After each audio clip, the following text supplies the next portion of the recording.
Bonjour, alors j'invite les participants, voilà, merci à me rejoindre, c'est parfait. Donc bonjour, bienvenue à tous à cette journée internationale des monuments et des sites. C'est une conférence sur le patrimoine invisible organisée par Héritage Montréal. Nous vous remercions d'être si nombreux à y prendre part aujourd'hui. Nous avons en effet 155 inscrits, c'est un vrai record. Je suis Audrey, je suis responsable des communications chez Héritage Montréal et je vais prendre la parole rapidement avant de laisser nos conférenciers s'exprimer. On accueille aujourd'hui 3 invités que nous remercions chaleureusement d'être parmi nous. Tout d'abord, Marie-Dina Salvion, elle est chargée de cours au sein du DESS Architecture moderne et patrimoine et chargée de projet à l'Institut du Nouveau Monde. Elle est également membre du comité patrimoine et aménagement d'Héritage Montréal. Nous accueillons également Bernard Vallée, animateur en histoire et patrimoine à Montréal Exploration, ancien membre du Conseil du patrimoine de Montréal de 2012 à 2018 et de la commission de toponymie de 1987 à 1995. Enfin, Franz Voltaire a également accepté de nous rejoindre aujourd'hui. Il est l'auteur du livre Une brève histoire des communautés noires au Canada, publié en 2007, et réalisateur du livre Les chemins de la mémoire. Il a été membre du Conseil des arts de Montréal et il est également président fondateur de la CIDI-HCA, un organisme haïtien et caribéen de Montréal, et éditeur de la maison d'édition du même nom. Pour introduire notre thématique du jour et animer la discussion avec nos invités, Linou Boumbarou se joindra à la conférence. Linou est directeur des politiques d'Héritage Montréal. Nous vous invitons à poser vos questions dans le Q&A de Zoom en bas de votre écran ou dans les commentaires de la publication Facebook. The presentation will be given in French, but questions can be asked in English and French. Je vais maintenant laisser la parole à Dino, puisque ce sera au tour de Franz Voltaire, Bernard Vallée et Marie-Dina Salvion. Je vous souhaite une bonne conférence. Dino, c'est à vous. Merci Audrey. Bonjour tout le monde. Merci à nos aimables spécialistes, enfin, porte-voix qui vont nous éclairer dans cette table ronde, plus qu'une conférence. C'est un peu le format qu'on souhaitera adopter. On s'est donné une contrainte qui est celle de tenir 1 heure plutôt que de tenir une semaine parce que c'est un sujet vaste qui est devant nous. Un peu pour récapituler, nous sommes aujourd'hui, c'est une activité organisée à Montréal, mais sur l'Internet pour les circonstances qu'on connaît, à l'occasion de la Journée internationale des monuments et des sites qui a été déclarée par l'UNESCO et assignée au 18 avril, donc hier, sur proposition de gens de l'ICOMOS, le Conseil international des monuments et sites, plus particulièrement les collègues tunisiens. C'est eux qui sont à la genèse de cette idée d'avoir une journée internationale qui permette d'échanger. Et chaque année, une thématique est proposée à l'international par l'ICOMOS et à Montréal. Depuis 2009, on prend le relais Héritage Montréal par des activités. D'une part, on essaye d'avoir une formule par laquelle on a une conférence qui met en contraste ou en relation plutôt qu'en contraste la thématique à l'échelle internationale et à l'échelle montréalaise, prenant pour acquis, comme hypothèse qu'à Montréal, il y a une diversité très riche qui nous permet de dialoguer avec le patrimoine de la planète à bien des égards. Par le passé, on a eu par exemple des thèmes comme le patrimoine des sciences, le patrimoine du 20e siècle qui a servi de prétexte pour demander le classement d'Habitat 67. D'ailleurs, on a réussi. Et le patrimoine scolaire, patrimoine agricole, mais également les nouvelles pratiques. Alors, la thématique internationale pour cette année un peu s'inscrit dans une réflexion, un débat dans certains cas, parfois très animé. On l'a vu avec des déboulonnages de statuts ici, des mouvements d'opinion très forts qui se sont répandus. Le thème international, c'est passé complexe, futur divers. Alors évidemment, ça s'inscrit dans cette... Non, on peut parler de réécriture de l'histoire, mais au moins de regard très critique sur l'histoire et les personnages, les lieux qui en sont les témoins. Les personnages souvent disparaissent avec la fin de leur vie, mais il y a des monuments qui les commémorent, des toponymes, enfin, il y a tout un cadre à ce niveau-là. Et on s'est dit à Héritage Montréal, on pourrait s'inscrire dans cette vague où on peut essayer de prendre un pas de recul puis se poser la question de ce qui est invisible. Et les choses sont invisibles pour plusieurs raisons. D'une part, il y a celles qu'on ne veut pas voir. Et donc, ça interpelle notre capacité de vouloir regarder, vouloir constater, vouloir comprendre aussi.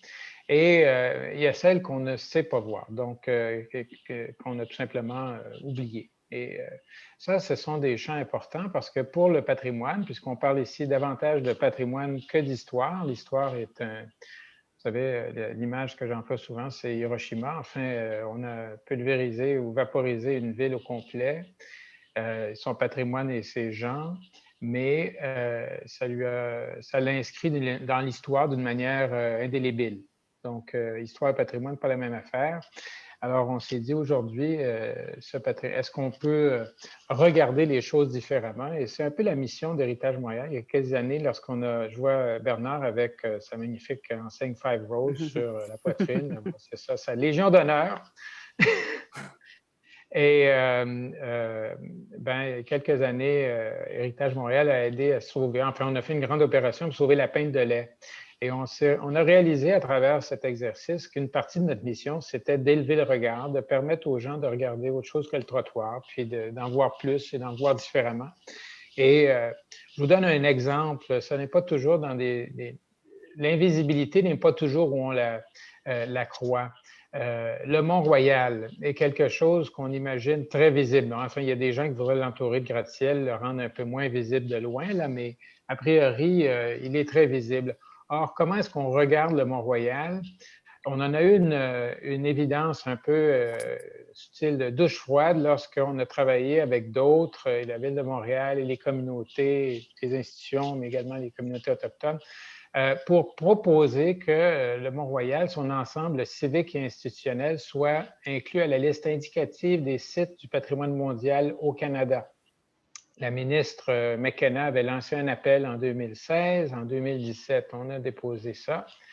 Et les spécialistes des Parcs Canada nous ont répondu que finalement, Mont-Royal, c'est un parc intéressant avec des centres communautaires tout autour. Donc, Hôtel-Dieu, McGill, l'Université de Montréal, l'Oratoire, ce sont des centres communautaires.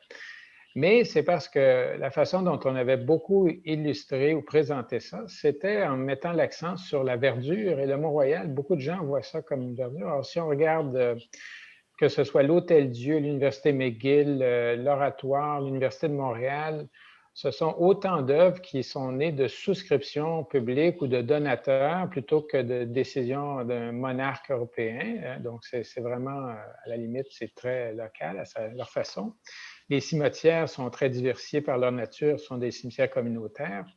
Et le parc lui-même, nonobstant sa verdure, ses écureuils, sa faune et sa flore qui ont un intérêt réel dans bien des cas, il y a des archives écologiques très importantes à préserver sur ce territoire. Mais le parc, c'est le résultat d'une pétition citoyenne. Donc, finalement, on voit que le Mont-Royal, à sa façon, depuis des siècles, il y a une affection qui l'entoure qui est bien au-delà de ce qu'on appelle aujourd'hui la biodiversité. C'est une façon de regarder les choses et on s'est rendu compte que pour certains, il faudrait changer les lunettes. Alors, c'est un peu le sujet qu'on va aborder à travers 3 interventions et un échange et on compte sur vos questions. Comme Audrey le mentionnait, vous avez plusieurs moyens de nous rejoindre. On a 1 heure qui est un peu courte, mais on va réussir, je suis sûr, à rendre le sujet intéressant et probablement à ouvrir des pistes pour que ça aille plus loin parce qu'on ne peut pas résoudre le sort du monde dans 60 minutes, malgré ce qu'en pensent certains journalistes. Alors, sans plus tarder, France Voltaire, à vous d'ouvrir notre échange. Oui, merci beaucoup, Dino. Alors, je remercie Héritage Montréal de cette invitation. Je vais autant que faire se peut essayer en moins de 10 minutes, puisque pour plus laisser la place à des échanges, aborder un thème qui semble un peu étrange, c'est-à-dire le Saint-Michel des Haïtiens. Comment une communauté dont la présence à Montréal, on peut la situer grosso modo vers 1958, quand débutent les premières migrations. Certes, il y a eu une présence haïtienne antérieure, on la retrace depuis les débuts du XXe siècle, mais en fait, la présence haïtienne va passer de quelques dizaines d'individus dans les années 50 à plus de 4000 individus, personnes, donc au début des années 70. Et aujourd'hui, cela constitue une communauté de plus de 150 000 personnes. Alors, c'est intéressant de voir comment se constitue une communauté, comment à travers son implantation dans certains quartiers de Montréal, plus particulièrement dans l'est de Montréal, parce que si la première génération de gens arrivés dans les années 60 étaient essentiellement des professionnels, des médecins, ingénieurs et autres, eh bien, à partir des années 70, et plutôt la fin des années 70, comme une immigration plus populaire. Et elle va s'établir dans l'est de Montréal, plus particulièrement à Saint-Michel. Donc, loin des clichés sur Saint-Michel, ce qui nous a semblé intéressant, c'était comment cette communauté va se constituer. Aujourd'hui, elle en est à 3e génération à Saint-Michel. Comment, à travers ces centres communautaires, à travers ces édifices qu'elle s'est appropriés, parce qu'il ne s'agit pas d'édifices qui ont été donnés ni par les gouvernements divers. D'abord, c'était tout le long de la rue Crémazie, il y a cette radio haïtienne qui fonctionne 24 heures sur 24, qui est peut-être la seule radio, je dirais, formée par une communauté ethnique et qui opère en français. Il y a des organismes comme la Perle Retrouvée, qui était une ancienne église réhabilitée sur la rue Crémazie, près de Pineuf, et qui servait de lieu de réunion, puisqu'elle pouvait abriter là où il y avait plus de 1000 personnes. Et surtout, comment s'est implantée la Maison d'Haïti, qui est devenue, depuis les 5 dernières années, une sorte d'icône pour les Haïtiens de Montréal.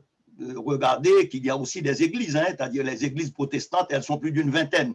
Elles ont été achetées, construites par ces communautés religieuses protestantes. Il y a aussi là une forte présence.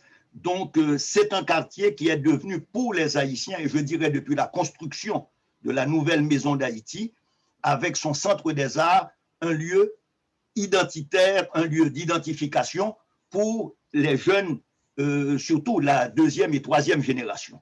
Parce que d'abord, il y a une forte concentration d'Haïtiens ou d'origine haïtienne, l'Est et le Nord de Saint-Michel, mais ça déborde aussi des communautés à Rivière-des-Prairies et à Montréal-Nord. Mais c'est à Saint-Michel qu'ils vont s'identifier, et non seulement parce que les élus à Saint-Michel, notamment que ce soit au niveau municipal, que ce soit au niveau provincial, ce sont aussi des élus haïtiens, sont le député de la zone, qui au niveau de l'Assemblée nationale.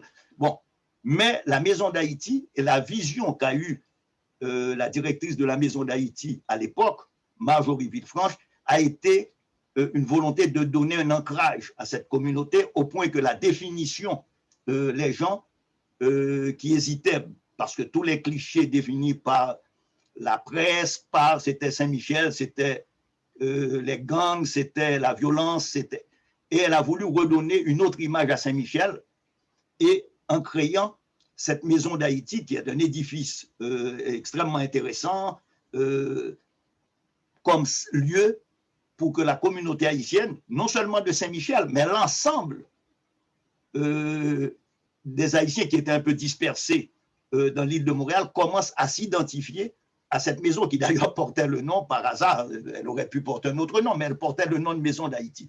Donc, elle joue une double fonction, cette maison.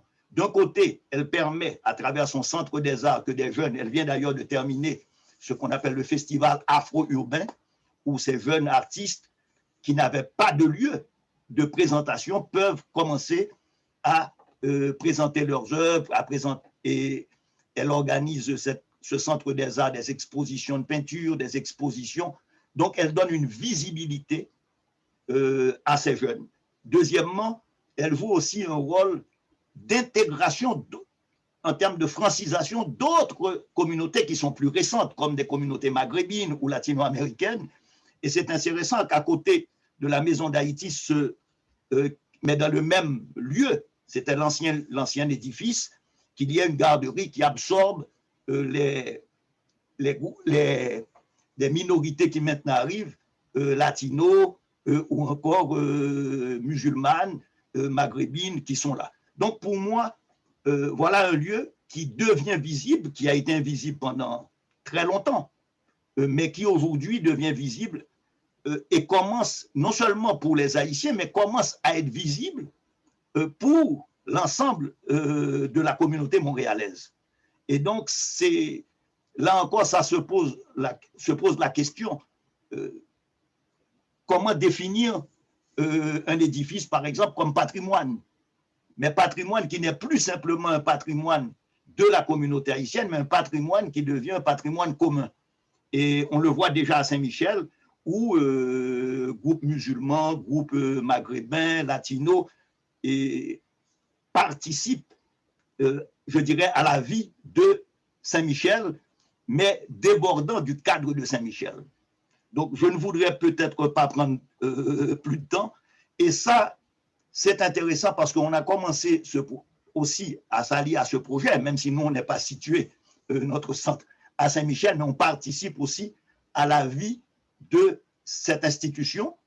Et d'abord, lors du centenaire de Saint-Michel, on avait tenu à présenter un ouvrage qui s'appelait « Le Saint-Michel des Haïtiens », qui va être suivi par Montréal-Nord, mais aussi par une volonté de dire le rapport des Haïtiens à travers les centres communautaires qui arrivent et jouent le rôle essentiel de les intégrer. Et donc, on prépare aussi un autre ouvrage qui serait le Montréal des Haïtiens, retraçant un patrimoine qui des fois a disparu. Et je vais terminer sur ça. Par exemple, il y a eu ce lieu emblématique dans les années 60 de la première immigration, qui était en fait un café où tous les lundis se réunissaient Gaston Miron, Anthony Phelps, le Bison Ravi. Et donc, c'est un lieu qui servait tous les lundis. C'était un café, une sorte de boîte de nuit. Mais comme les lundis, les gens étaient inutilisés, il servait un lieu de rencontre entre poètes haïtiens et poètes québécois. Et où les gens lisaient leurs textes réciproquement, les Nicole Brossard, enfin, bref, je pense que ça fait partie de tous ces lieux disparus, comme aussi cette église sur la rue Roy, où se réunissaient les premiers exilés politiques haïtiens, mais bon, qui a fini par être effacé de la mémoire. Alors voilà, je pense que j'ai essayé de me tenir à mon temps et de laisser la parole aux autres. Merci, France. Le temps, c'est une chose, mais on travaille avec ces propositions aussi sur l'avenir. Alors ça, c'est au-delà des 60 minutes. Merci. C'est un point de vue. On a souvent tendance à associer cette question du patrimoine des communautés de Montréal au boulevard Saint-Laurent ou bien à des quartiers plus anciens, plus centraux. On pourrait parler du quartier chinois aussi, mais comme un exemple. Mais c'est formidable qu'on réalise que le territoire et lui-même est un porteur à l'échelle de Montréal. Bernard, un relais là-dessus. Je vais utiliser mon expérience personnelle pour parler de ce patrimoine invisible, mon expérience comme on pourrait dire, de Sherpa urbain ou de conteur urbain de l'histoire du patrimoine. Il y a plus de 45 ans, impliqué dans la défense du droit au logement, terriblement malmené dans les quartiers populaires sous l'administration Drapeau. J'étais particulièrement dans le quartier Saint-Louis, donc la partie ouest du plateau Mont-Royal.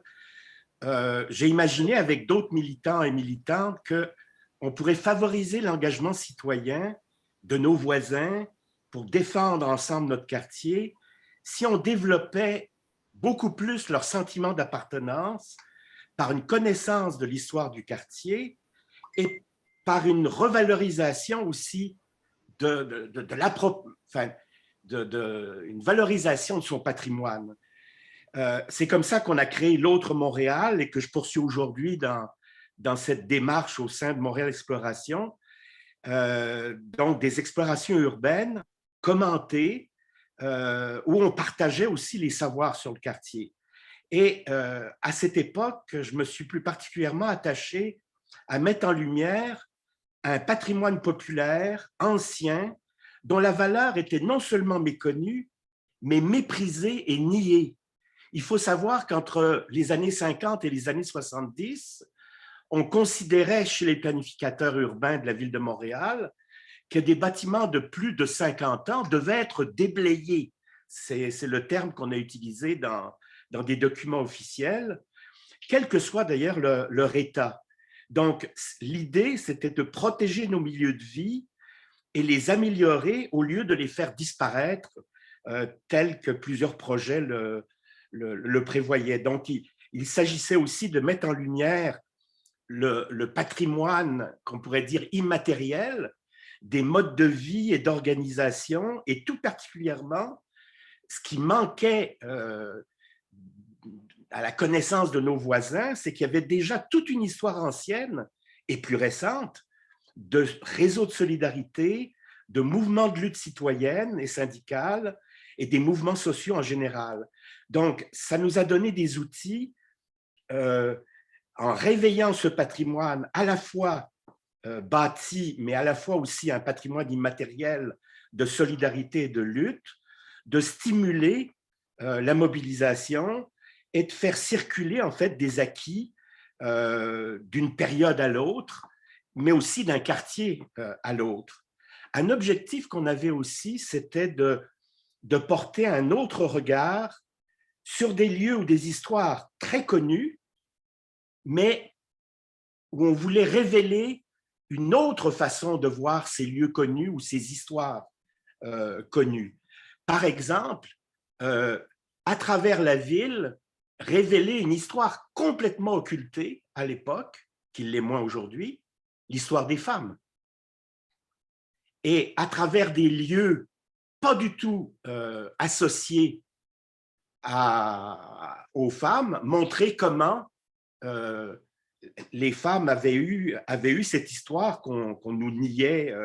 On l'a fait la même chose avec l'histoire, par exemple, du vagabondage du XVIIIe siècle jusqu'aux l'itinérance aujourd'hui, l'histoire ouvrière en général, l'histoire de la folie aussi à travers la ville, l'histoire des autochtones et l'histoire des communautés culturelles.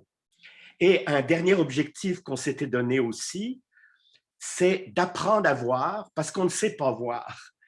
C'est-à-dire apprécier les précieux détails de notre patrimoine bâti, qui sont fortement négligés et donc menacés de disparition et de rendre d'une banalité consternante notre environnement quand ça disparaît.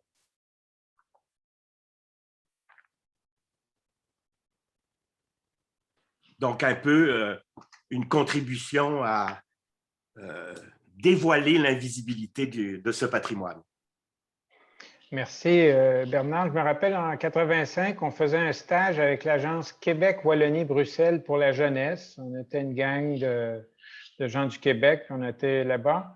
Et notre correspondant, nos organisateurs, étaient des membres de l'ARO, l'atelier de recherche en aménagement et urbanisme, qui nous ont dit il faut parler à l'autre Montréal. Donc, finalement, c'est une idée qui participait d'une internationale des urbanopodes. On avait créé une éphémère organisation internationale des circuits de découverte urbaine. Voilà. Oui, mais ça s'est amplifié. On va revenir là-dessus tantôt. Marie-Dina, toi qui es, entre autres, active dans le domaine du patrimoine de la période récente, Bernard a parlé de patrimoine méprisé parce qu'il était ancien. Peut-être c'est un regard différent que tu apportes. À toi. Ma foi, oui, peut-être méprisé, peut-être carrément invisible. En fait, bonjour, déjà merci pour l'invitation pour venir parler justement d'un patrimoine dont on parle peu ou des fois mal. Moi, ça fait plus de 20 ans que je suis une amoureuse intriguée par l'architecture moderne. Je m'intéresse particulièrement aux églises depuis tout ce temps-là. J'ai même fait un doctorat sur la lumière naturelle dans les églises. Donc, aujourd'hui, j'admets que compte tenu du thème, on n'est clairement pas dans le patrimoine invisible, on est plutôt dans l'architecture flamboyante, puis dans l'intangible pour ce qui a trait à la lumière. Mais dans le milieu, dans toutes ces années que j'ai passées de recherche en architecture moderne, bien, on finit forcément par arriver, on s'intéresse forcément à l'architecture savante par le biais des exemples emblématiques, puis on essaie d'en comprendre tout ce langage-là de la modernité. Puis, par le biais de ces exemples emblématiques, puis toute cette recherche-là, on arrive rapidement à s'intéresser à l'architecture qu'on nomme parfois l'architecture banale, parce qu'elle occupe une très grande portion de ce corpus-là. Elle entoure, en fait, les exemples emblématiques la plupart du temps. Puis, c'est en s'y intéressant à cette architecture banale-là qu'on se rend souvent compte qu'elle n'est pas si banale qu'elle y paraît. En fait, l'innovation n'est pas toujours matérialisée de manière flamboyante dans ces exemples-là. Puis aujourd'hui, j'avais envie de vous amener dans les quartiers, en fait, plutôt dans le domaine des bâtiments, mais aussi de l'aménagement. Parce qu'il y a des quartiers qui ont été développés autour de certaines églises modernes, notamment, qui portent certaines qualités, mais qui sont que comme promeneurs, on ne voit pas, qui demeurent un peu invisibles parce qu'elles sont méconnues notamment. Donc, des quartiers qu'on ne voit pas, qu'on ne voit plus peut-être, mais qui matérialisent parfois, même souvent, des idées d'aménagement qui sont novatrices. Donc, il pourrait être question des aménagements de certains centres civiques. À Saint-Michel, il y en a un qui me plaît particulièrement autour de l'école Joseph-François Perrault. Mais j'ai envie de vous parler aujourd'hui plutôt de la paroisse Saint-Simon-à-Porte, où là, je peux aborder les parcs-écoles. Parce qu'au début des années 50, le développement de ces nouvelles paroisses-là, dans le fond, a vu naître des besoins pour répondre à ceux de la population. Donc, les églises, pour commencer, après ça, les habitations qui se sont construites autour, mais surtout l'école, qui est complété par toutes sortes d'équipements. Donc, le parc-école, il est super intéressant parce qu'il conjugue, à peu près autour début des années 50, il conjugue pour la première fois des programmes récréatifs avec des programmes éducatifs à différents niveaux pour la communauté locale. Donc, en fait, le parc-école, ça se résume, si on veut faire une définition vraiment rapide, c'est une entente juridique qui impose une responsabilité partagée d'équipement entre les parties. Dans ce cas-là, des parcs-écoles, c'était les anciennes commissions scolaires, puisqu'il n'y en a plus maintenant, donc les commissions scolaires de l'époque, et puis le pouvoir municipal. Donc, comme promeneur, on traverse ces espaces-là urbains de manière passive.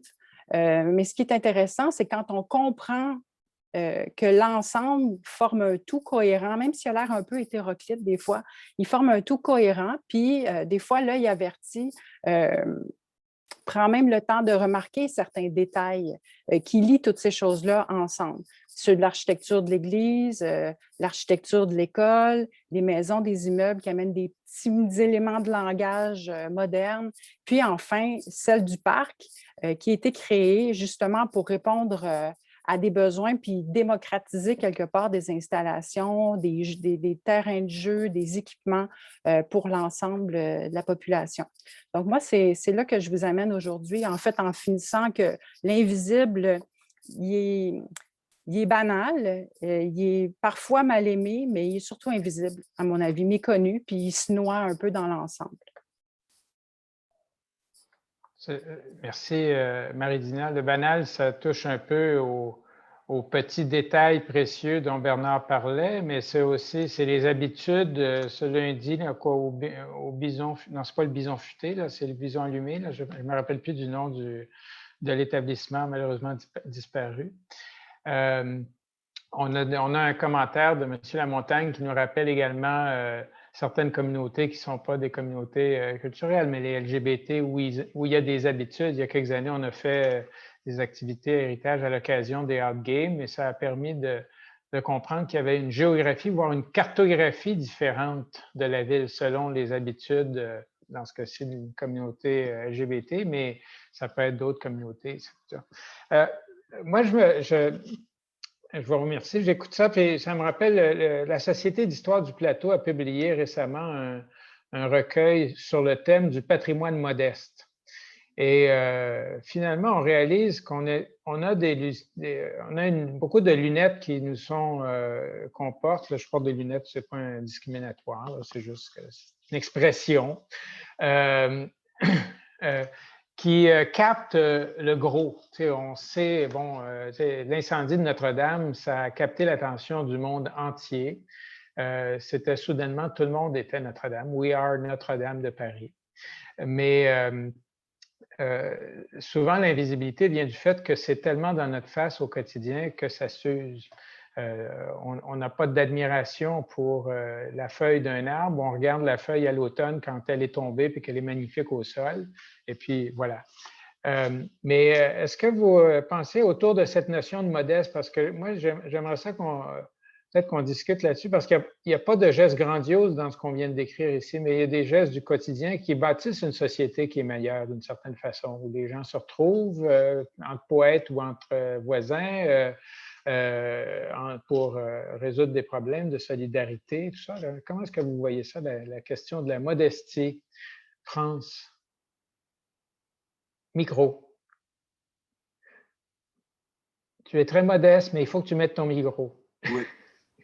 Oui, je dis que la question de la modestie est intéressante parce qu'effectivement, ça se situe aussi dans quelque chose de plus global, comme l'histoire des peuples sans histoire, comme des groupes qui passeraient inaperçus si des fois on n'avait pas des témoignages laissés, qui n'avaient jamais été publiés, mais qu'on redécouvre un quartier ouvrier, on redécouvre les luttes au quotidien.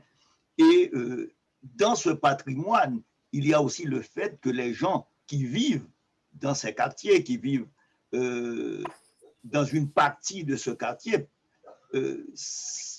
ils ont toute une relation d'événements, d'activités qui n'est pas retracée par, je dirais, l'ensemble, les grands médias, ni on n'en parle pas.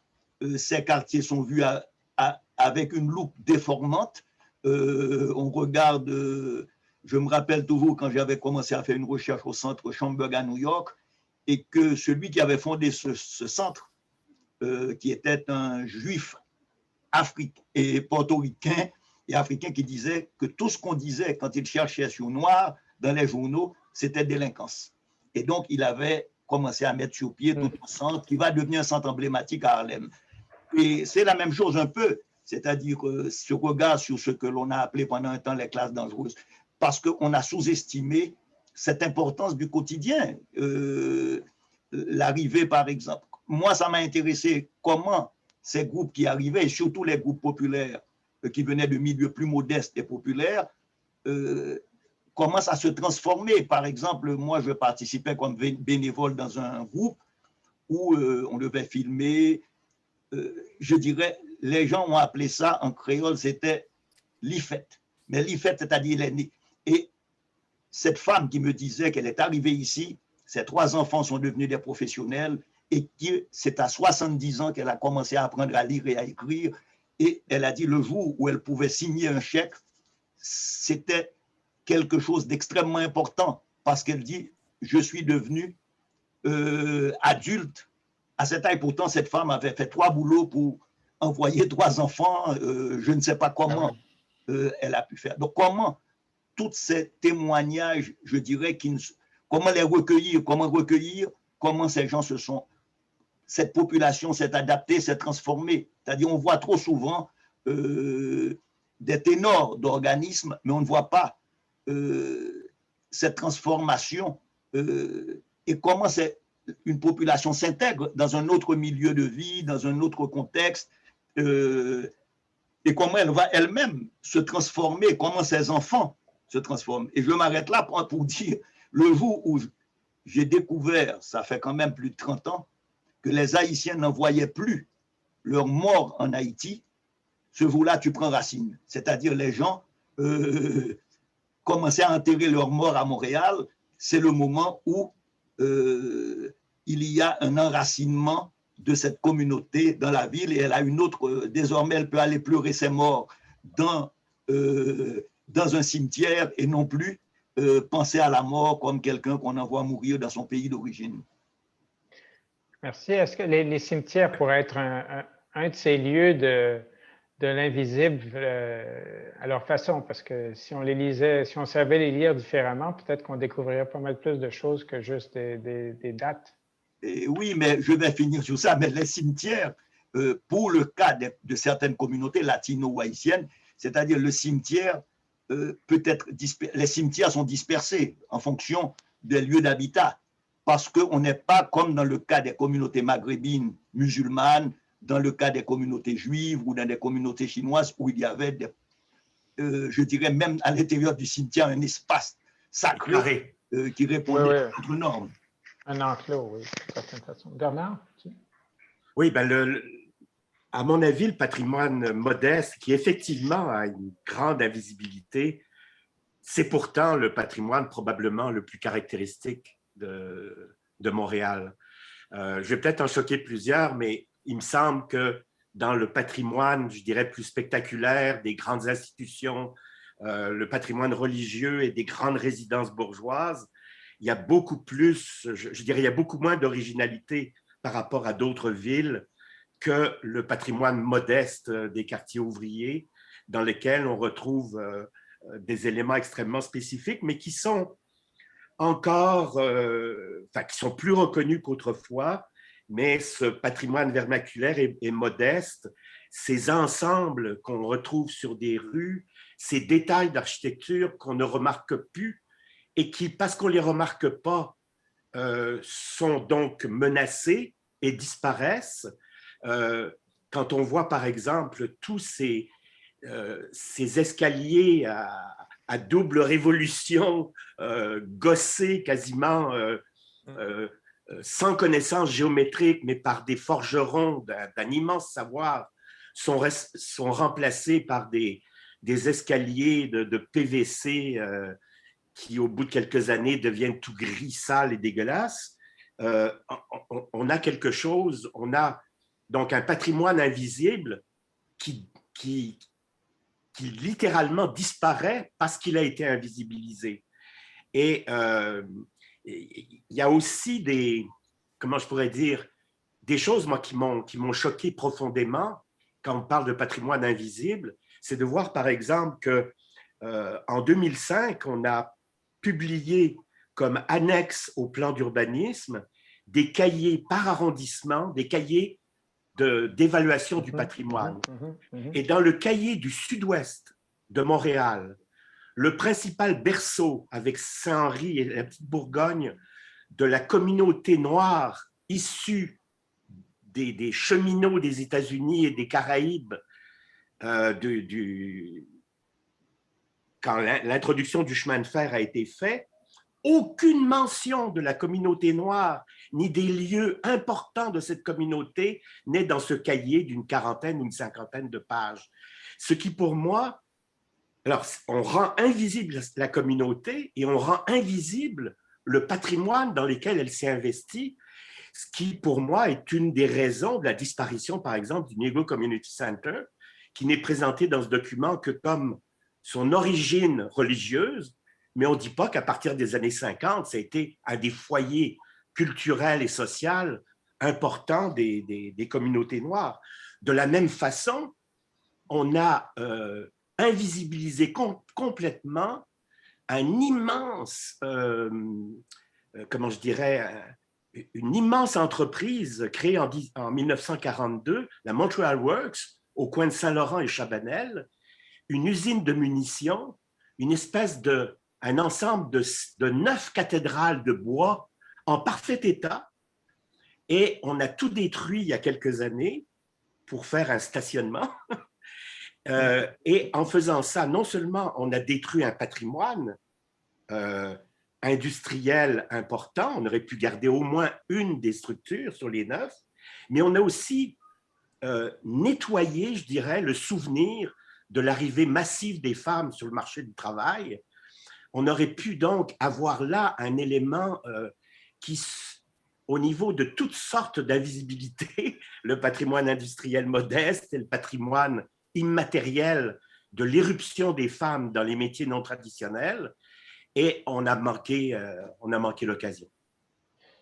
Non, c'est vrai, il y a une consultation ces jours-ci sur le patrimoine industriel, les ensembles industriels patrimoniaux à la Ville de Montréal. Et c'est étonnant de voir à quel point ça s'arrête quasiment à Sherbrooke ou à peine plus au nord, alors qu'on a tout le pôle de Chabanel, on a tout un secteur près de Parc Extension avec les usines de l'après-guerre. Il y a certainement un regard à aller chercher de ce côté-là. Mais on en a détruit beaucoup. Oui, oui, oui, bien sûr. Ben ça, on détruit. C'est plus facile que de détruire. Hein. Ça coûte moins cher de chauffage après, un stationnement que.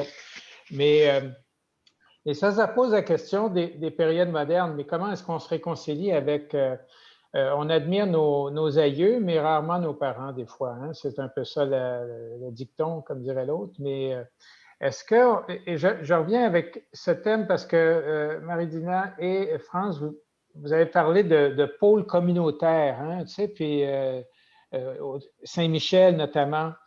Mais si je me rappelle bien, à côté du métro Jean Talon, il y a la Casa d'Italia, qui est un pôle communautaire avec une histoire elle-même. C'est étonnant de voir des emblèmes du régime fasciste dans la façade, même s'ils ont juste donné un petit peu d'argent, finalement. Il y avait beaucoup d'influence à l'époque. Mais aujourd'hui, la communauté italienne a formé le centre Léonard de Vinci, qui est plus loin. Donc, on a des migrations dans le territoire. C'est comme les églises de communautés se déplacent avec les communautés, les synagogues, on a vu ça, le splendide, je pense que Bernard, tu la connais, au coin de Clark Oui, et Salomon. absolument, c'est un lieu d'un génie immense et d'une modestie sans nom, mais qui est tellement puissant. Ben, c'est l'une des rares qui reste des nombreuses petites synagogues qu'il y avait dans le secteur, là, parce que les communautés migrent. Alors, on voit celle-ci. Finalement, on a un patrimoine de migration qui migre lui-même. Est-ce que les communautés, est-ce que ce patrimoine peut laisser des traces? Et finalement, on était en train de discuter la façon dont on établit des inventaires. De vos observations, Bernard, tu nous en as fait un petit peu quelques regards, mais est-ce qu'on a des, mettons qu'on va refaire le plan d'urbanisme?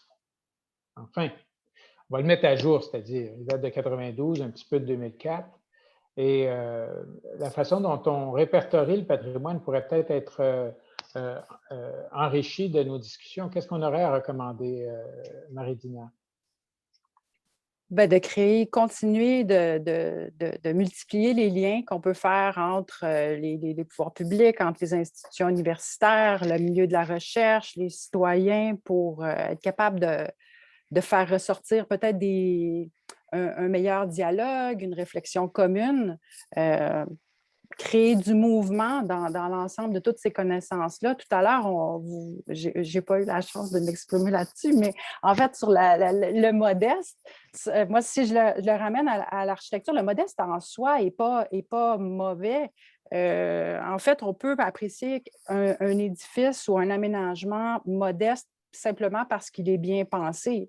Puis à partir du moment où quelque chose est bien conçu, mais simplement, il n'y a pas toujours à être flamboyant, ben, la population va se l'approprier à condition, ben, puis j'embarque un peu sur les deux thèmes de mes collègues, mais le patrimoine modeste, le patrimoine invisible parle de la manière dont les communautés s'approprient les lieux, mais il parle en même temps comme promeneur de savoir se questionner sur les choses qu'on voit au cours d'une promenade, de se poser des questions. Ah oui, ça c'est, j'avais jamais remarqué ça avant, pourquoi c'est comme ça? Puis de challenger en fait tout ce qu'on a autour de nous d'informations pour que ce soit plus accessible, que ce soit plus développé. Mais à mon avis, en termes d'outils, puis là, je parle de manière vraiment très empirique, tout simplement de créer des dialogues, c'est déjà un pas en avant. Le Centre d'histoire avait lancé il y a quelques années des cliniques de mémoire, hein, notamment auprès de la communauté portugaise, là, pour aller capter les mémoires des premières générations. Tu sais, j'écoutais France. Aussi. Oui, oui, oui. Et même aux habitations Jeanne-Mance. C'est ça, oui. C'est ça, oui. Ça pourrait être des choses qu'on pourrait peut-être suggérer d'intégrer à l'outil qu'est l'urbanisme. France, tu voulais peut-être... Ou je vois ton micro est fermé.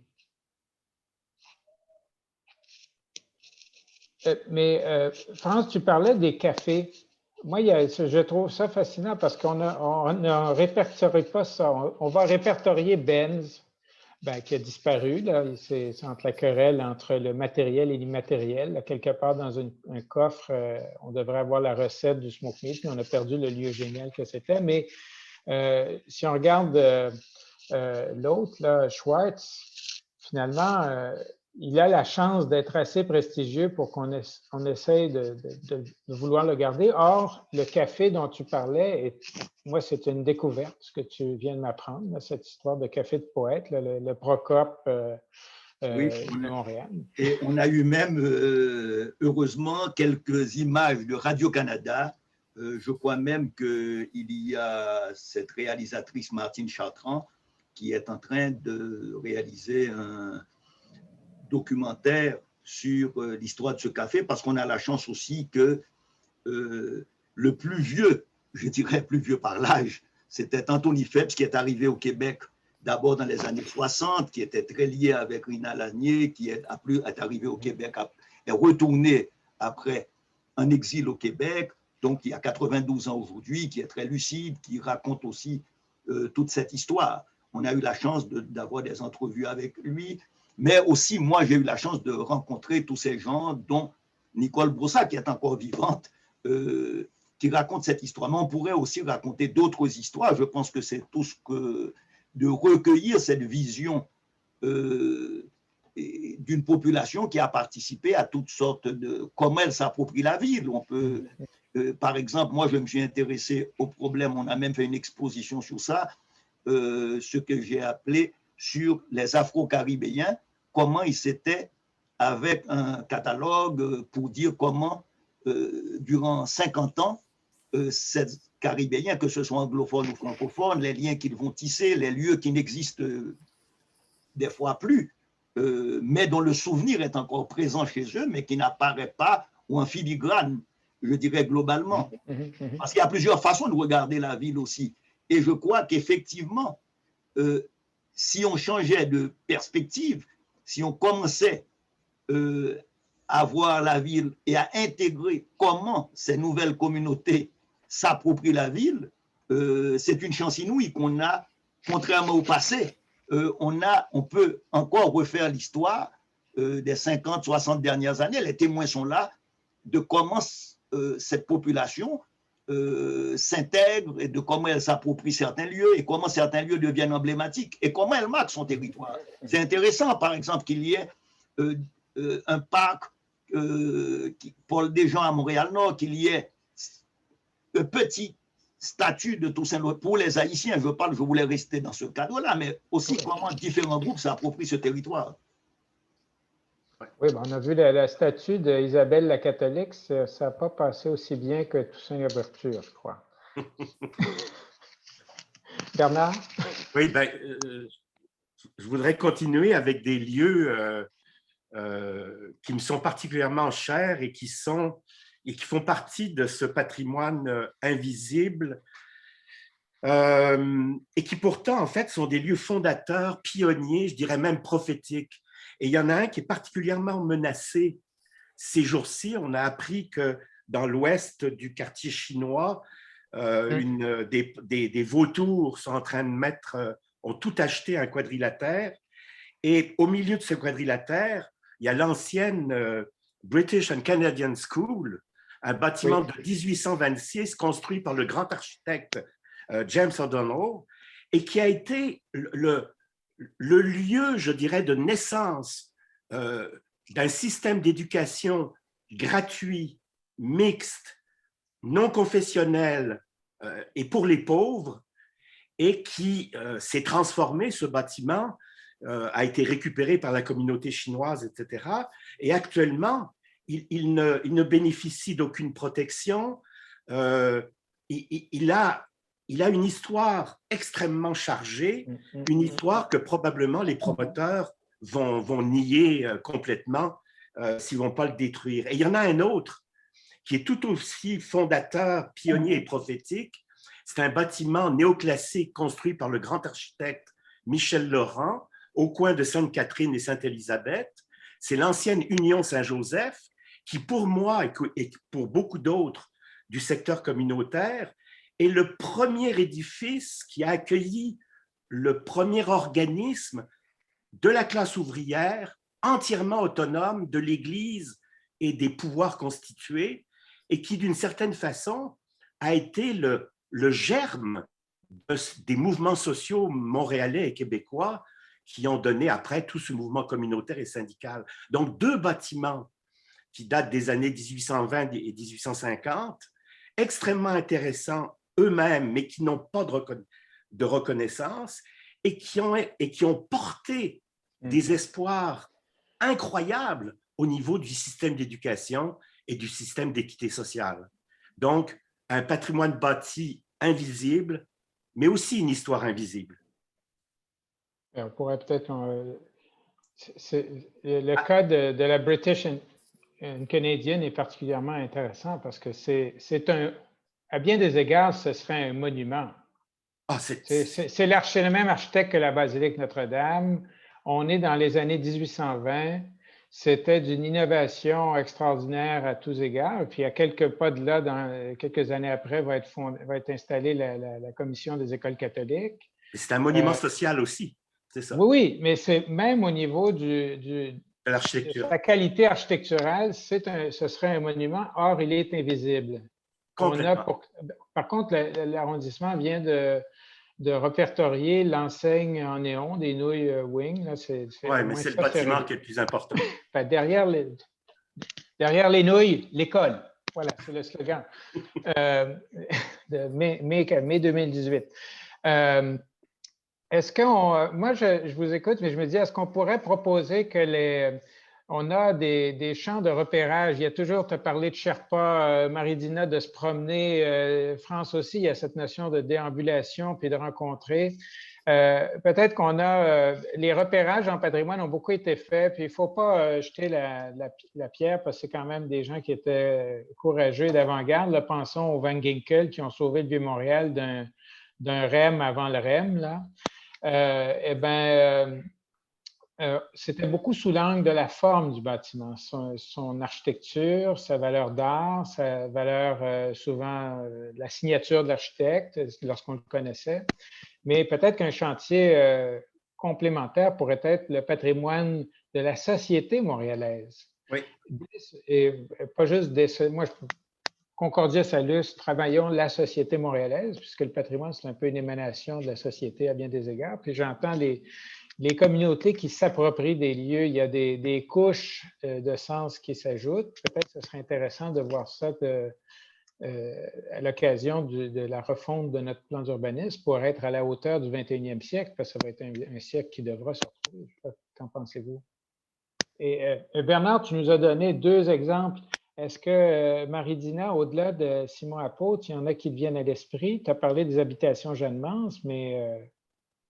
en fait, je voulais simplement, je pensais à ta question, dis-nous, juste avant, par rapport aux lieux de mémoire puis aux bâtiments qui ont déjà une qualité. Comment est-ce qu'on fait pour arrimer les deux? Déjà, dans notre travail, disons, pour la valorisation, la caractérisation du patrimoine, les experts, là, entre guillemets, tiennent en compte ces caractéristiques-là dans l'évaluation patrimoniale d'un lieu, mais peut-être qu'on a plus de travail à faire auprès des communautés pour sensibiliser les uns et les autres aux deux aspects. C'est-à-dire que si une communauté s'approprie un édifice parce que c'est dans son quartier, parce que la communauté se regroupe là, peut-être ouvrir les yeux, révéler la qualité architecturale d'un édifice qui est peut-être un petit peu disparu ou, comme on dit, banalisé. Et puis, à l'inverse, des aficionados et,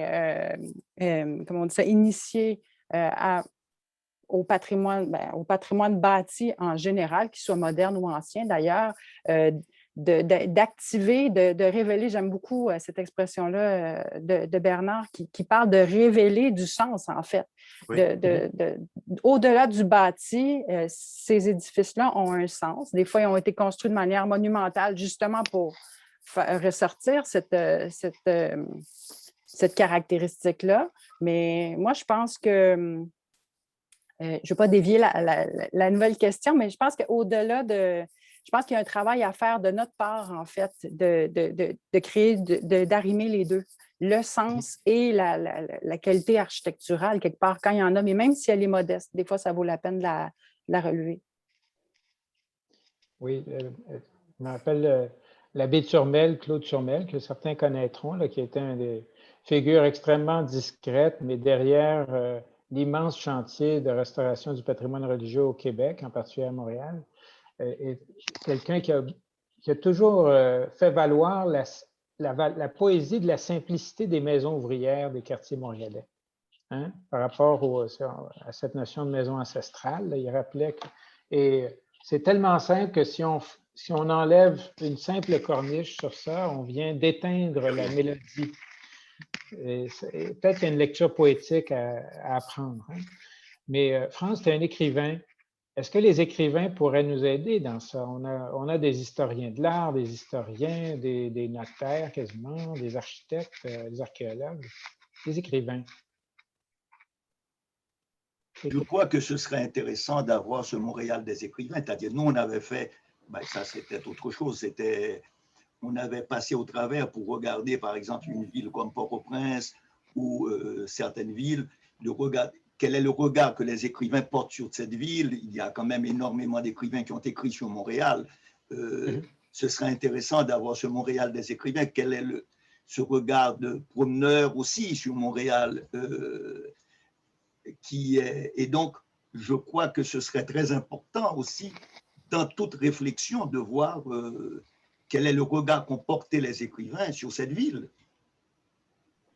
Mais est-ce que les écrivains, on pourrait avoir le Montréal des forces militantes, parce que là, il y a un patrimoine il y a eu un...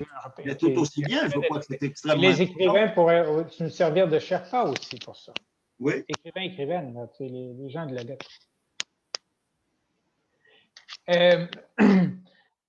Qu'est-ce que je voulais dire?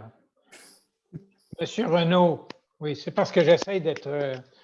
il y a des gens qui prennent le temps de nous écrire, alors on va simplement partager ça, qui soulignent qu'on a beaucoup d'occasions qu'on manque d'expliquer les noms qu'on donne à des ponts, à des ouvrages, à des édifices publics. Donc, pas juste baptiser les choses, mais c'est sûr que Bernard, qui a été sur la commission de toponymie, va tout de suite nous dire comment expliquer la 3e avenue. Mais j'ai réussi, lors de mon passage à la commission de toponymie, j'ai au moins réussi à ce que les parcs aient une explication de leur nom. Ça a été difficile à obtenir, mais on l'a obtenu. Le prochain combat, c'est d'obtenir, comme dans la plupart des villes du monde, enfin, des villes que je connais, qu'il y ait une très légère explication sur les plaques de nom de rue qui nous expliquerait un peu de loin en loin, pas nécessairement sur toutes les plaques. Mais il y a aussi, en fait, maintenant un site Internet tout à fait à date que la commission de toponymie, à part moi, là, tout le monde a un téléphone intelligent, donc ça doit être assez facile de trouver cette histoire-là. Oui, sur le site toponymie.montréal.ca, oui. Quelque chose comme ça. Google, ils vont vous le trouver. Recherche. C'est ça. Est-ce qu'on on va bientôt arriver au bout de notre brève conversation?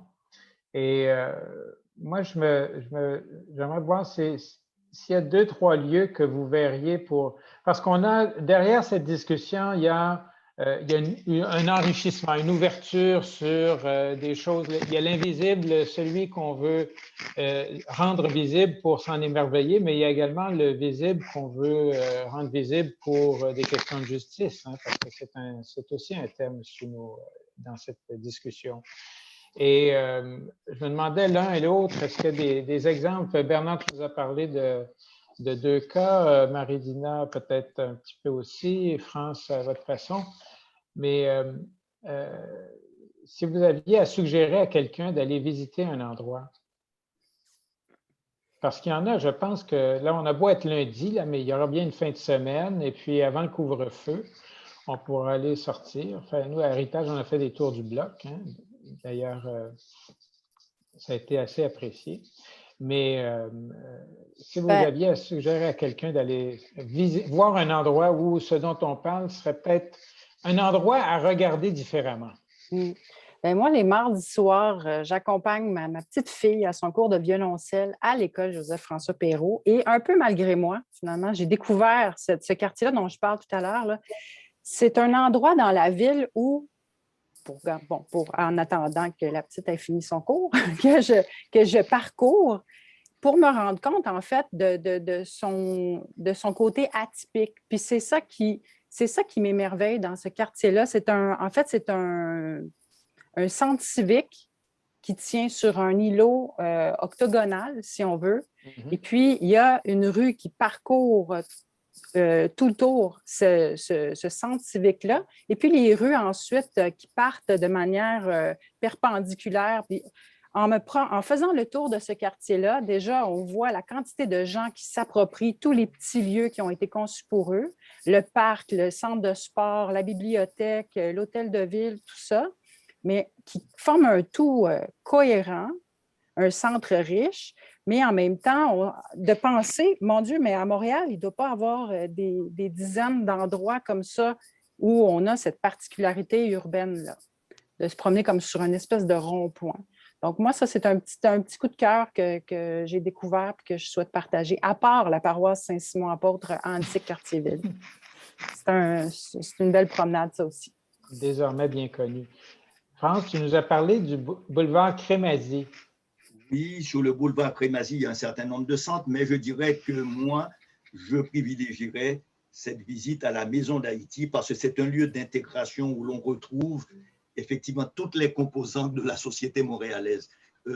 C'est une réussite architecturale, mais c'est aussi un lieu emblématique de Saint-Michel, comme la Maison du Citoyen aussi à Saint-Michel. La Maison du Citoyen. Oui, et tu y vas en métro pour aller à la maison? On peut aller en voiture, c'est sur la rue Émile Journeau et Saint-Michel, mais aussi on peut aller en métro de Saint-Michel et prendre l'autobus 67. Ça vous dépose jusqu'au coin. Bon, 67, un chiffre qu'on aime bien à Montréal à cause d'Expo 67. Voilà. Bernard, moi je préfère la 80. Moi, je vais revenir en élargissant un petit peu ce que je vous ai dit autour de la British and Canadian School et en mettant mon chapeau de militant pour la ville, c'est le quartier chinois. Le quartier chinois, il y a une urgence actuellement. Il est quasiment abandonné, il n'y a pas de plan particulier d'urbanisme. On dirait que les autorités ont jeté la serviette et le fait qu'il n'y ait pas eu de plan d'urbanisme depuis 1992 a fait que des lieux comme ça sont partis, enfin sont plus sous le sont plus visibles par les radars. Par contre, les radars de l'immobilier, des promoteurs immobiliers sont vraiment directement et en urgence là, prêts à faire de quoi, c'est-à-dire à faire disparaître ce coin-là.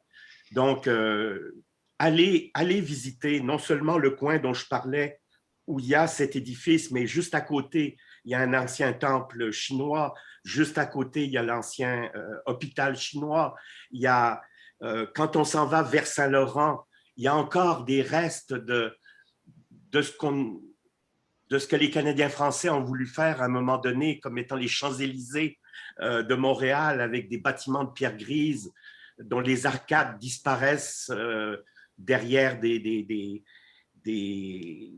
même des façades d'aluminium, mais vous pouvez encore voir des chapiteaux avec des faces un peu grotesques. Il y a une multiplication des choses. Non seulement il fallait le voir, mais je pense qu'actuellement, il faut se mobiliser pour sauver ce coin-là.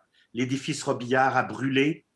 À côté, l'ancien hôtel Saint-Laurent qui avait disparu a été remplacé par une saloperie de béton commercial.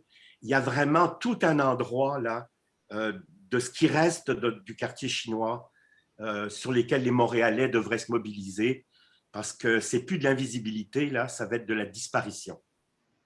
Ah, Ben, à cet égard-là, le Memento est formidable, la plateforme d'héritage, justement, pour mobiliser les citoyens puis leur permettre d'exercer une veille sur leur environnement puis de pouvoir justement s'exprimer à propos de cas comme celui dont vous parlez, Bernard. En fait. C'est excellent. Oui, oui, il faut mettre en lumière ces choses-là, mais il faut se mobiliser. Aussi. Parce que la mise en lumière toute seule, ça ne suffit pas. Non, des fois, on allume les cierges aussi aux funérailles également. Mais, alors, écoutez, moi, j'entends tout ça. Effectivement, la plateforme Memento, vous irez voir, il y a déjà des signalements qui ont été faits à l'occasion de cette étonnante crise, inattendue pour le quartier chinois, qui est quand même un des quartiers les plus anciens de Montréal. Là, on oublie ça, là, c'est pas... C'est des strates successives. Absolument, c'est un endroit fabuleux. Et très, très, très visible entre le complexe des Jardins et le Vieux-Montréal. C'est un endroit qu'on a vu uniquement à travers des soupes wonton, alors que c'est un quartier qui est tellement plus riche, plus intéressant, y compris dans sa dimension chinoise. Moi, j'ai fait, avec Melvin Charney, c'est là-dessus que j'ai travaillé à l'école d'architecture. Écoutez, je vais devoir vous remercier. Moi, pour ma part, si j'avais à suggérer les gens, c'est de voir, peu importe, tu sais, je vous ai dit, le Mont-Royal, là, hein, arrêtons de le voir juste pour ses écureuils et ses beaux arbres. Ils sont magnifiques, les écureuils, puis les arbres également. Il ne faut pas nourrir les écureuils parce qu'il y en a trop, les ratons laveurs encore moins, mais voyons-le comme un espace de démocratie. D'ailleurs, la transition écologique, ça va nous aider à survivre comme espèce, mais la transition démocratique, ça va nous aider à grandir comme humains. C'est encore plus important, ça. On vous remercie. On espère que pour les personnes qui ont écouté ça sur les différentes plateformes, ça a été intéressant. C'est une première conversation qu'on voulait avoir à l'occasion de la Journée internationale des monuments et sites. C'est sûr qu'il devrait y en avoir d'autres parce qu'on voudra soit rendre les choses plus visibles pour corriger des erreurs et puis des injustices, encore pire, soit les rendre visibles parce qu'on a beaucoup de choses pas à se regarder par narcissisme, mais simplement pour se comprendre. Hein. Se connaître, c'est déjà une façon d'avancer. Et ça, comme société montréalaise est assez complexe, assez formidable pour cela. Alors, on a Audrey qui apparaît avec, c'est le mot de la fin, les remerciements. Et peut-être que il y aura un topo de cette rencontre. Audrey, est-ce que c'était enregistré malgré tout? Ou... Oui, c'est enregistré. On verra potentiellement, on peut la mettre sur YouTube voilà, si elle est intéressée, bien sûr, pour revoir la vidéo. Comme la vidéo était diffusée aussi en direct sur Facebook, ça va rester aussi dans notre feed Facebook, sur notre mur, en fait. Donc, vous pourrez la retrouver là. En fait, on remercie nos 3 conférenciers d'avoir participé aujourd'hui à cette discussion. On remercie aussi la Ville de Montréal qui est partenaire de cette activité et d'Héritage Montréal. On vous invite, les participants et les conférenciers, à nous rejoindre le 5 mai à midi. On a le dernier échange urbain de la saison qui va porter sur le Montréal autochtone, rêve ou réalité, qui sera également animé par Dinou. Avec le McCord. Voilà, c'est ça. C'est une conférence organisée en partenariat avec le musée McCord. On organise aussi une table ronde pour une toute nouvelle activité qui est le Festival d'histoire de Montréal. Le festival a lieu du 14 mai au 16 mai et nous, notre table ronde aura lieu le 14 mai à midi. On s'intéressera à 3 batailles emblématiques de la sauvegarde du patrimoine montréalais. Et pour faire changement, Dinou ne sera pas animateur, mais conférencier invité.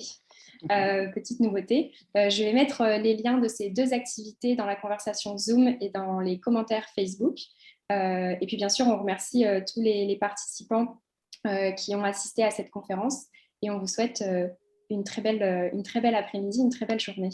Et pour l'anecdote, aujourd'hui, c'est l'anniversaire de naissance de Ferdinand Cheval. Le facteur. Un facteur. Un facteur tout simple qui a... Le palais imaginaire est devenu un des grands monuments de la culture moderne et je pense qu'on a beaucoup à apprendre. Il y a un film magnifique qui a été fait sur son histoire, très touchant. Alors, voilà. On est très loin du modeste. Facteurs, comme dirait Merci beaucoup. Bonne journée à tous. Merci, Bonne journée. au revoir. Merci. Portez-vous bien.